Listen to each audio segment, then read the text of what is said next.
Carolina under a state of emergency now as a second night of violence and chaos erupts in Charlotte.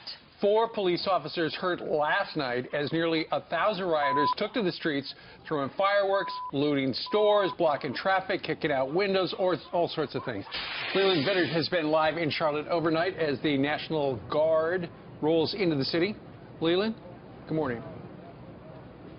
Steve, Ainsley, Pete, good morning to you guys. A light rain now coming down, and there's some joggers out on the streets braving the rain that is kind of washing away the smell of tear gas here in downtown Charlotte. Still, there's a number of companies, Bank of America, Wells Fargo, Duke Energy, the huge power company down here, all saying to their employees they don't think downtown Charlotte is safe because of what happened last night. Don't bother coming to work today. Take a look at one of the looted stores. Evidently, the rioters wanted Red Bull and cigarettes, and they took the 5-finger discount here. During those riots, 4 police officers injured, and now the cavalry is coming in. The National Guard coming in to try and restore order. We've also seen the North Carolina Highway Patrol and state troopers on the streets as well, with very different rules of engagement than what we saw last night from the Charlotte police. And the police really let things get out of hand between about 8 and 9:30 when one person was shot. He's in critical condition. He was actually shot by another protester.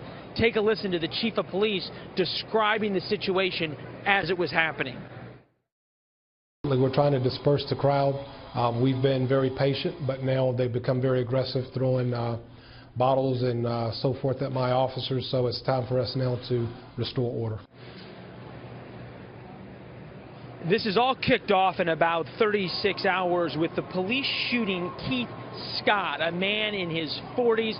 He was shot by police. According to his family, Keith Scott just had a book in his hand. According to police and pictures that have been put out there, Keith Scott had a gun in his hand. And since race has become such a big issue in this story, important to note that Officer Brentley Vinson, the officer who shot Keith Scott, is black as well. Protesters, though, out here on the streets are saying that doesn't matter, and then they turn into rioters and they say, essentially, we don't really care who shot who, we just want an excuse to be angry out here. And you really, guys, have to put this into a political context. North Carolina, early voting state, big-time swing state, and now this violence on the streets. And you can imagine the dynamic that's creating both here in Charlotte with the African-American community and then also those outside of this city looking at what's happening here.